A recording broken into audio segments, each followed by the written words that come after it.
کچھ عرصے کے بعد اس کے علم میں یہ بات آئی کہ وہ اپنی خالہ کے ساتھ رہتی ہے جو کہ طلاق یافتہ ہے، کوپن ہیگن میں رہتی ہے۔ کہتا جی پاسپورٹ کیونکہ میرے پاس تھا، کہتا میں نے ٹکٹ پکڑی اور میں کوپن ہیگن آ گیا۔ اب انلیگل یہ وہاں پر رہ رہا تھا، اس کے بعد واپسی کا کوئی راستہ نہیں تھا۔ تو کہتا میں نے ان سے کہا کہ نہیں سوریا، مجھے تم سے محبت ہے اور اگر تم مجھ سے شادی کر لو تو میں اپنے آپ کو دنیا کا خوش نصیب انسان سمجھوں گا۔ جن کی عمر کم و بیش 41-42 سال تھی، بڑی ہینڈسم، بڑی سمارٹ تھیں۔ اس نے کہا اپنی میری عمر میں فرق دیکھو، میں تم سے کم و بیش 10 سال 11 سال بڑی ہوں۔ کہتا میں نے اس کو فراڈی لگانے کی کوشش کی تھی، اس کے ذریعے میرا پاسپورٹ بن جائے گا۔ کہتا پاکستان میں میرے والد صاحب کی ڈیتھ ہو گئی، میں نہیں آ سکا، میری ماں بیمار رہی، میں نہیں آ سکا۔ جو پردیسیوں کے ساتھ ہوتا ہے، اللہ تعالیٰ نے مجھے سب کچھ دے کر مجھ سے سب کچھ چھین لیا۔ اپنے کندھے لوگوں کو رونے کے لیے دینے ہیں اور اپنے کان میسر رکھنے تاکہ لوگ اپنی تکلیفیں سنائیں اور اپنے غم کہہ سکیں۔ شوہر بڑا ظالم تھا، شک کرتا تھا ان پہ، گھر سے باہر نہیں نکلنے دیتا تھا، ان کو باندھ کے رکھتا تھا اور بڑا ظلم ڈھایا کرتا تھا۔ دوستوں کہتے ہیں کہ غرض مند دیوانہ ہوتا ہے۔ السلام علیکم میرے عزیزوں اقارب، میرے عزیزوں میں افتخار فی پیارے پاکستان کے سٹی آف لو لاہور سے۔ دوستوں کہتے ہیں کہ غرض مند دیوانہ ہوتا ہے۔ دوستوں آج میں ایسے ہی ایک غرض مند کی کہانی آپ کو سنانے جا رہا ہوں۔ پچھلے سال جب میں ڈنمارک گیا تو وہاں پر جو میرے ہوسٹ تھے آصف سائی صاحب، انہوں نے مجھے کوپن ہیگن کے ایک بڑے اعلیٰ درجے کے ہوٹل میں قیام کروایا، اور صبح جب میں اٹھا پاؤ پھوٹی تو میں جوگر پہن کے ایک ویڈیو بنانے کے لیے اپنے ہوٹل سے نکلا۔ دوستو جب میں ویڈیو بنا رہا تھا تو ایک کم و بیش 45 سالہ شخص میرے ساتھ ساتھ چلنے لگا۔ جب میں نے ایک ویڈیو ختم کی تو وہ شخص میرے پاس آیا، اس نے میرے سے ہاتھ ملایا اور اپنا تعارف کرایا کہ اس کا نام رائے منصب علی خان ہے اور اس کا تعلق کوئٹہ سے ہے اور وہ ڈنمارک میں رہتا ہے۔ تو مجھے بڑی خوشی ہوئی، میں نے کہا آپ تصویر بنوائیں میرے ساتھ۔ کہتا نہیں تصویر نہیں بنوانی، مجھے آپ کو اپنی کہانی سنانی ہے، کیونکہ میں نے ایک ویڈیو میں آپ کو سنا تھا کہ ہمیں اپنے کندھے لوگوں کو رونے کے لیے دینے ہیں اور اپنے کان میسر رکھنے تاکہ لوگ اپنی تکلیفیں سنائیں اور اپنے غم کہہ سکیں اور اپنے من کا بوجھ ہلکا کر سکیں۔ مجھے بڑی خوشی ہوئی تو میں نے ان سے کہا کہ یار میں پہلے ناشتہ کر لوں اگر، تو میں نے اس کو آفر کی کہ آئیں میرے ساتھ ناشتہ کریں، تو ہم ناشتہ کرنے چلے گئے۔ ہم ناشتے کی ٹیبل پہ بیٹھ گئے اور جو کھانا تھا وہ کھاتے رہے، لیکن جو اس نے مجھے کہانی سنائی وہ بڑی عجیب و غریب ہے، لیکن ایک غرض مند کی کہانی ہے۔ دوستو رائے منصب علی خان کوئٹہ میں پیدا ہوا، بڑے غریب گھرانے سے اس کا تعلق تھا اور اس کے گھر میں سچ مچ 17 دن خوشحالی اور 13 دن بدحالی رہتی تھی۔ یہ جیسے تیسے کر کے اس نے کوئی ڈپلومہ کیا، مارکیٹنگ کا اس کا ایکسپیرینس تھا اور ایک پاور جنریشن کوئی کمپنی تھی، اس کے اندر یہ کرتے کرتے کرتے کرتے سیلز مینیجر ہو گیا۔ 9 سال لگے اس کو سیلز مینیجر بننے میں، اور اس کے گھر کے حالات کافی بہتر ہو چکے تھے، لیکن جتنی طلب اس کو پیسے کی تھی اور جتنا سرمایہ درکار تھا اپنے رشتہ داروں اور اپنے پیاروں کی خدمت کے لیے، اتنا پیسہ اس کے پاس تھا نہیں۔ اس نے شادی نہیں کی تھی اور اس کی عمر تقریباً 31 سال ہو چکی تھی۔ وہ کہتا ہے کہ ہماری کمپنی کے نام ایک ٹینڈر کھلا، ان کو وہ ٹینڈر مل گیا، بڑا کوئی ہیوی قسم کا کوئی جنریٹر تھا، اور وہ جنریٹر موجود تھا کوپن ہیگن میں۔ اور اس کا طریقہ کار جو اس نے مجھے بتایا وہ یہ ہوتا ہے کہ ایک سرکاری انجینئر جو ہے وہ ان کے ساتھ جاتا ہے۔ دوستو پری شپمنٹ انسپیکشن کے لیے ان انجینئر صاحب کا جو کہ سرکاری تھے، غالباً ان کا تعلق ریلوے سے تھا، ان کا ویزا اپلائی کیا گیا اور اس کا ویزا اپلائی کیا گیا۔ ان دونوں کے ویزے لگ کر واپس آ گئے، اور جب اس کے ہاتھ پاسپورٹ آیا اور وہ دن قریب آئے کہ جب انہوں نے فلائی کرنا تھا انجینئر صاحب کے ساتھ تاکہ یہ انسپیکشن کر سکیں اس جنریٹر کی، تو اس سے کوئی 2 دن پہلے ان انجینئر صاحب کی ڈیتھ ہو گئی۔ اب ادارے نے طے یہ کیا کہ انہوں نے گورنمنٹ کو لکھا تاکہ وہ دوسرے انجینئر کی ڈیوٹی لگائیں جو رائے منصب علی خان کے ساتھ کوپن ہیگن جائے اور جنریٹر کی انسپیکشن کرے شپمنٹ سے پہلے۔ 10-15 دن انتظار کیا، ویزا ختم ہونے والا تھا۔ کہتا جی پاسپورٹ کیونکہ میرے پاس تھا، کہتا میں نے ٹکٹ پکڑی اور میں کوپن ہیگن آ گیا۔ یہاں آ کر میں نے بڑے برے دن دیکھے، ایک پاکستانی ملا, اس نے میری مدد کی, اور کیونکہ ویزا ہی بڑے کم دنوں کا تھا, مہینے کا تھا یا شاید 3 مہینے کا تھا, ویزا ختم ہو گیا. لیکن اس کو یہاں آنے کے بعد احساس ہوا کہ اس نے واپس نہیں جانا. اب اللیگل یہ وہاں پر رہ رہا تھا اور اس کے پاس واپسی کا کوئی راستہ نہیں تھا. یہ اللیگل رہنے کے باوجود جو بھی نوکری کرتا تھا, کہیں بھی دہاڑی لگاتا تھا, تو اچھے خاصے پیسے کما لیا کرتا تھا. اس کے گھر کے حالات بہتر ہونے شروع ہو گئے, سیلری ریٹس وہاں کے اچھے تھے, اور ایک نئی دنیا دیکھ رہا تھا. اس نے خواب بننے شروع کر دیے. دوستو, یہ کہتا ہے کہ میری ایک مال میں ملاقات ہوئی ایک پاکستانی لڑکی سے جو وہاں پر پڑھنے کے لیے آئی ہوئی تھی, اور بڑی اچھی لڑکی تھی. اور کہتا میں اس غرض سے کہ اس لڑکی کے پاس شاید پاسپورٹ ہوگا یہاں کا یا نیشنلٹی ہوگی, میں نے اس سے تعلقات بڑھائے, بات چیت شروع کی, نمبر ایکسچینج ہو گئے, اور اس نے اس لڑکی کو احساس دلانا شروع کر دیا کہ یہ اس سے محبت کرتا ہے. کہتا ہے سر میں اس سے بالکل محبت نہیں کرتا تھا, اور کچھ عرصے کے بعد اس کے علم میں یہ بات آئی کہ وہ اپنی خالہ کے ساتھ رہتی ہے جو کہ طلاق یافتہ ہے, کوپن ہیگن میں رہتی ہے. کہتا ہے 1-2 بار میں اس کے گھر چھوڑنے گیا, اس کی خالہ سے میری سلام دعا ہوئی, جن کی عمر کم و بیش 41-42 سال تھی, بڑی ہینڈسم, بڑی سمارٹ تھیں, اور بڑی متین خاتون تھی وہ, اور ان کا نام ثریا تھا.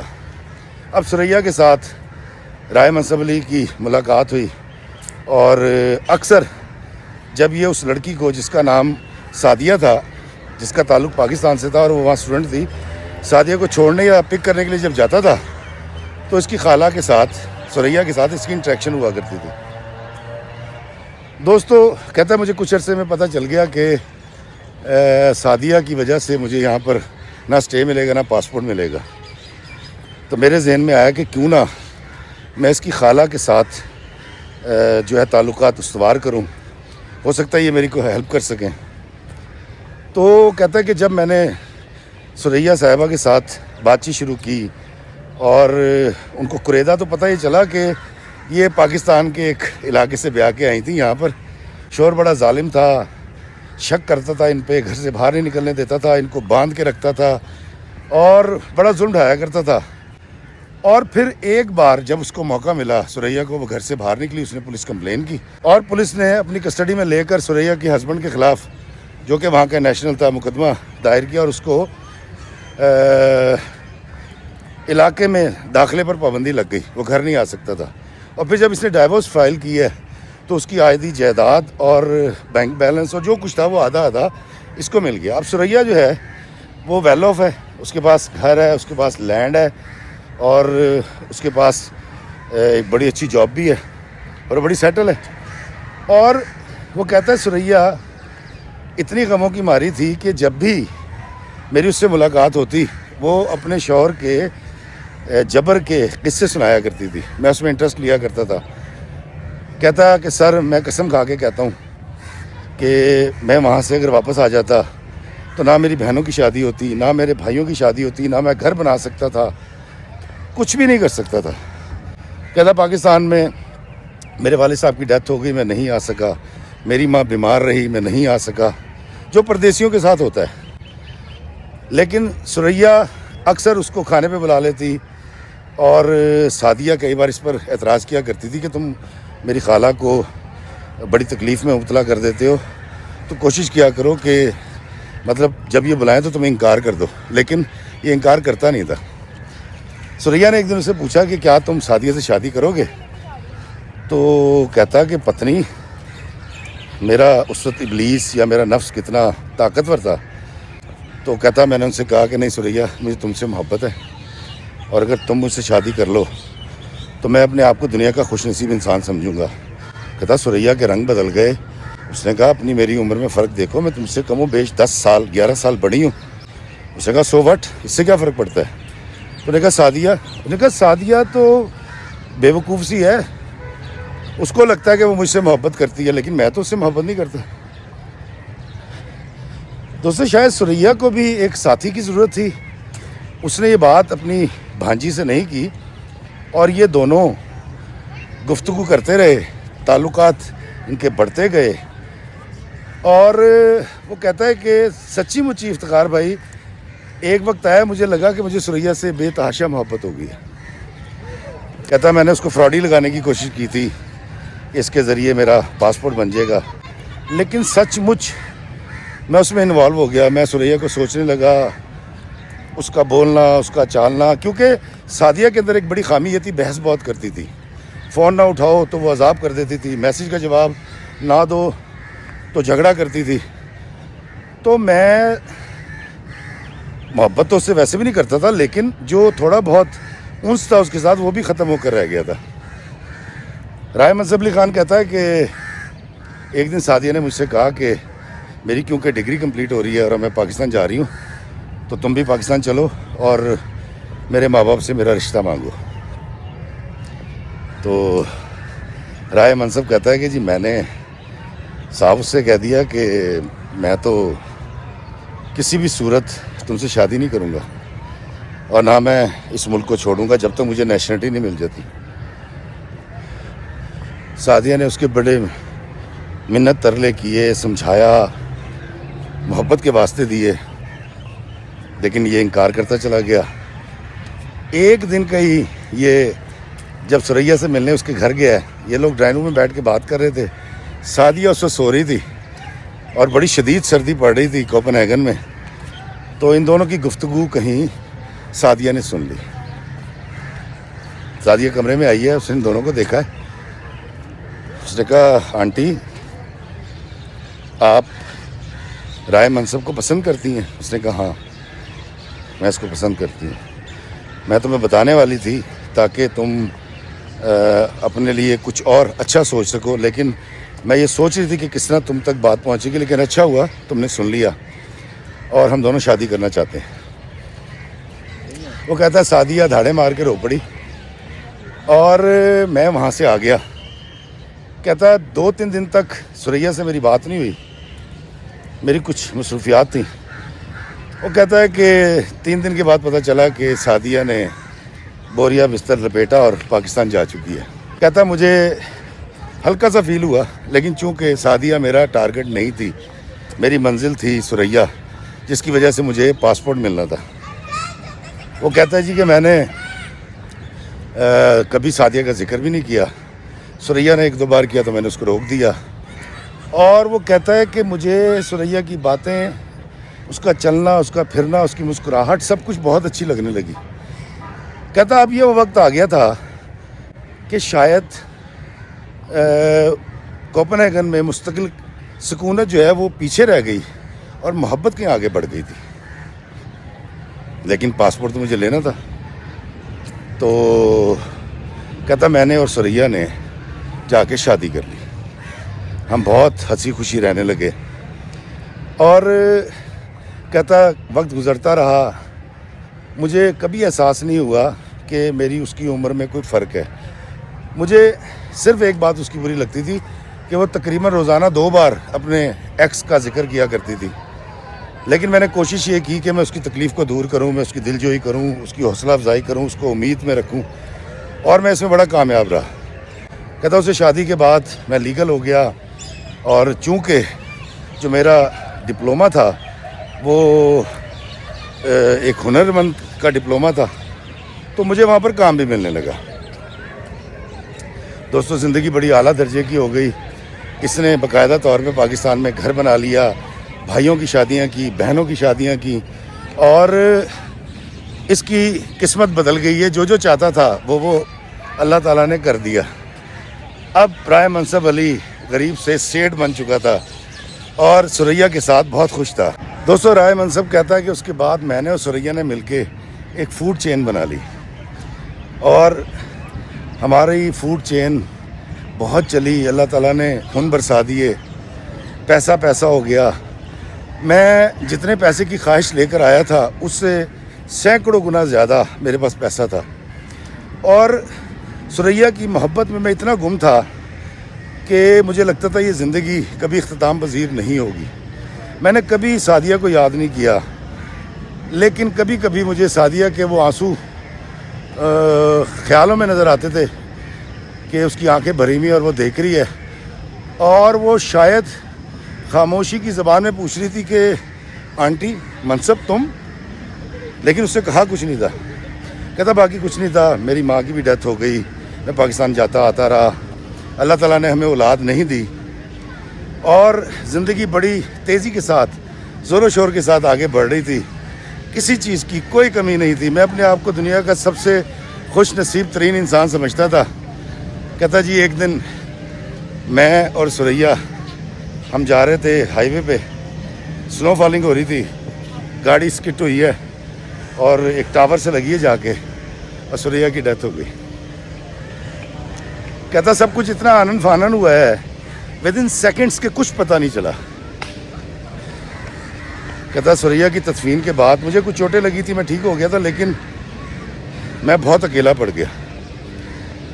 اور میں سوچتا تھا جس کسب کو کمانے کے لیے مجھے 20-25 سال لگانے پڑے, اور میں نے بے دردی کے ساتھ لوگوں کے کندھوں پہ پاؤں رکھ کے اوپر گیا, سعدیہ کا دل دکھایا, اور ایک بہترین جیون ساتھی کا انتخاب کرنے میں کامیاب ہو گیا, جس کی وجہ سے میری زندگی کے اندر بہت ساری مثبت تبدیلیاں آ گئیں. وہ سب کچھ صفر ہو گیا تھا. میرے پاس پیسہ تھا لیکن سریا نہیں تھی. کہتا میرے ماں باپ دنیا میں نہیں تھے, سریا بھی نہیں تھی. کہتا ہے کہ میں نے جن بھائیوں کو گھر بنا کے دیے تھے وہ میرا فون اٹھانے کے روادار نہیں تھے. جن بہنوں کو 6 ٹرک بھر کے جہیز دے کے بیایا تھا وہ کبھی عید بقرعید میں میسیج بھی نہیں کرتی تھی. کہتا صرف سریا تھی, اور اس کے جانے کے بعد میں اس قدر تنہا ہو گیا کہ جیسے میں کہیں شہر میں نہیں کسی قبرستان میں رہتا ہوں. کہتا افتخار بھائی سریا کو گزرے آج 5 سال ہو گئے ہیں, بڑی آفرز ہیں, شادی کر سکتا ہوں, زندگی دوبارہ سے شروع کر سکتا ہوں, لیکن پتہ نہیں کیوں لگتا ہے زندگی ختم ہو گئی ہے. میں غرض مند تھا, میں نے اپنی غرض کے لیے سعدیہ کا دل توڑا, اس کی خالہ سے شادی کی. حالانکہ میں نے اس کی طلاق یافتہ خالہ کی زندگی کو خوشیوں سے بھر دیا تھا, مجھے اللہ نے پیسے بھی دیے, میں اپنے رشتہ داروں کو سیٹ بھی کروا گیا, لیکن چونکہ میں نے دھوکہ دیا تھا, سعدیہ کو تکلیف پہنچائی تھی, ایک انسان کا دل توڑا تھا, مجھے لگتا ہے کہ اللہ تعالیٰ نے اس لیے مجھ سے میری سریا, میرے رشتہ دار, میرے ماں باپ اور میرے دل کا چین اور سکون اس لیے چھین لیا چونکہ میں نے سعدیہ کا دل توڑا تھا. کہتا افتخار بھائی میں مجبور تھا, میں خود غرض تھا, میں غرض مند تھا, تو اس لیے آج پتہ نہیں کیوں مجھے آپ کو یہ سنا کر میرا دل ہلکا ہو گیا. اور میں سمجھتا ہوں کہ یہ بات جب آپ آگے لوگوں کو بتائیں گے تو وہ اس بات کو ضرور سمجھیں گے کہ اپنی غرض کے لیے کبھی کسی کے کاندھے پر پیر رکھ کے اوپر مت جاؤ, کبھی کسی کا دل نہ دکھاؤ, کبھی کسی کا دل نہ توڑو, کیونکہ باقی دلوں میں رب رہتا ہے. اور اگر آپ کسی کا دل توڑ دیں گے, دل کو ڈھا دیں گے, تو پھر اللہ تعالیٰ آپ سے ناراض ہوگا. اس کا کہنا تھا کہ مجھے سعدیہ کی بد دعا لگی ہے, میں نے سعدیہ کے معصوم جذبات کو ٹھیس پہنچائی تھی, اللہ تعالیٰ نے مجھے سب کچھ دے کر مجھ سے سب کچھ چھین لیا. کہتا ہے میں جب ڈینمارک آیا تھا تو میرے پاس کچھ نہیں تھا, تو ایک غیرت تھی, سکون تھا, میرے پاس ایک آسودگی تھی, میرے پاس ایک انرجی تھی آگے جانے کی, جینے کی. کہتا آج میرے پاس وہ بھی نہیں ہے. تو ہاتھ جوڑ کے وہ کہہ رہا تھا اور رو رہا تھا کہ افتخار بھائی میں نے جس پاسپورٹ کے لیے, جس پیسے کے لیے اتنا کچھ کیا, آج وہ سب کچھ میرے پاس ہے لیکن میرے پاس کچھ بھی نہیں ہے. دوستو وہ شخص چلا گیا اور میں سوچ میں مبتلا ہو گیا کہ انسان کے لیے آسودگی اور خوشی کتنی بڑی نعمت ہے. دنیا جہان کی دولت اس کے آگے صفر ہو جاتی ہے.